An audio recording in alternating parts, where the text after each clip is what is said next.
नमस्कार, जय हिंद, जय भारत, जय भूमिहार परशुराम। आपका बहुत बहुत स्वागत है पॉलिटिक्स पर।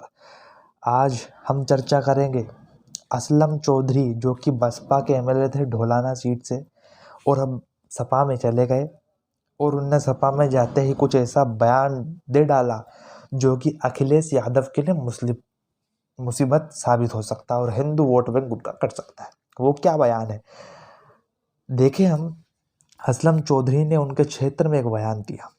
अभी गाजियाबाद में थोड़े दिन पहले घटना हुई जिसमें कुछ गो तस्करों को पकड़ा गया और गो तस्कर भागने की कोशिश कर रहे थे, तो उनका एनकाउंटर करा गया उत्तर प्रदेश पुलिस द्वारा।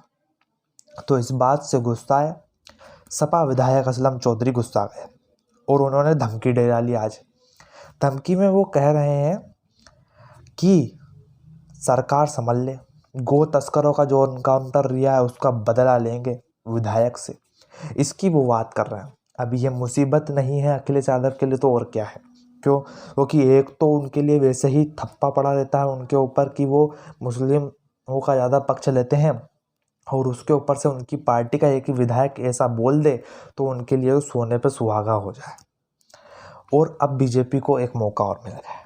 उत्तर प्रदेश भाजपा के सूचना सलाहकार सलम मणि त्रिपाठी ने ट्विटर पर ट्वीट करके लिखा कि ये विधायक हैं ढोलाना सीट के, जो कि बसपा से सपा में चले गए, और बसपा से गए तो गए, बसपा से सपा में गए तो गए, साथ में मुसीबत भी ले आए अखिलेश यादव के लिए।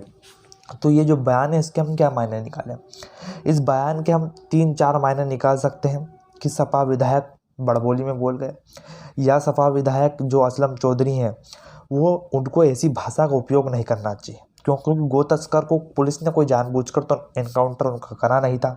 उनका एनकाउंटर इसलिए करा गया कि वो भाग रहे थे, और एनकाउंटर में ऐसा तो हुआ नहीं कि उनकी जान ही चली गई, उनको अरेस्ट करा गया। और गो तस्करी एक बहुत बड़ा जुर्म है हमारे भारत देश में, बल्कि गो तस्करी नहीं, किसी भी जीव की तस्करी बहुत ही बड़ा गुनाह है हमारे देश में। और इस पे भारत सरकार को कानून बनाना चाहिए जिससे कि जो गाय है और अन्य जीव हैं जो कि भारत देश की संपत्ति है, रिसोर्सेज हैं, उनको संभाल के रखना चाहिए और उनके लिए एक स्थान बनाना चाहिए जहाँ पे वो सुरक्षित रह सकें। हम देखें कि गाय ढोर बाहर ऐसे ही घूमते रहते हैं क्योंकि उनके स्थान नहीं मिलता। अब बात कर लेते राजनीति की। राजनीति पर तो इस पर बढ़ चढ़कर होगी, क्योंकि सपा विधायक असलम चौधरी सपा के तो है नहीं, बसपा से आए हैं और कट्टर मुस्लिम छवि के हैं। उनकी सीट का हम हाल जान लेते हैं। उनकी सीट एक मुस्लिम बाहुल्य सीट है। धौलाना विधानसभा सीट हापुड़ जिले की सीट है जो कि उत्तर प्रदेश में है। और पिछले चुनाव में असलम चौधरी पहली बार इस सीट से बसपा के टिकट पर चुनाव लड़े थे और जीत गए थे। उन्होंने भाजपा के तोमर साहब को हराया था और करीबन मुश्किल से 5-6 हज़ार वोटों से वो जीते थे। असलम चौधरी की ये सीट पर 1.5 लाख के करीबन मुस्लिम मतदाता हैं, 70,000 ठाकुर मतदाता, करीबन 20,000 ब्राह्मण और 20,000 वैश्य मतदाता हैं। इस सीट पर अभी थोड़े दिन पहले ही एमआईएम चीफ असदुद्दीन ओवैसी आए थे और इस सीट पर वो अपना मुस्लिम समीकरण बनाने की कोशिश कर रहे हैं। क्यों? क्योंकि इस सीट पर 1.5 लाख मुस्लिम मतदाता हैं, तो ऐसा तो होगा नहीं कि पूरे के पूरे सपा को देंगे, बसपा को भी देंगे और एमआईएम को तो देंगे ही देंगे। तो एमआईएम के पक्ष में माहौल बन रहा है धौलाना में। क्यों? क्योंकि असलम चौधरी जो है पहले तो बसपा में थे, तो बसपा में वो जीत इसलिए गए थे क्योंकि उनको मुस्लिम समीकरण तो बैठा उनके द्वारा, उनके साथ साथ जाटव समीकरण बैठ गया। जाटवों के करीबन 40-50 हज़ार वोट हैं धौलाना विधानसभा सीट में, तो धौलाना से वो विजयी हो गए क्योंकि उनको मुस्लिम प्लस जाटव वोट मिल गया। किंतु वो सपा में गए, अब सपा में चले गए। 1.5 लाख मुस्लिम मतदाता है, ऐसा तो होगा कि नहीं 1.5 लाख का 1.5 लाख ही सपा को दे देंगे।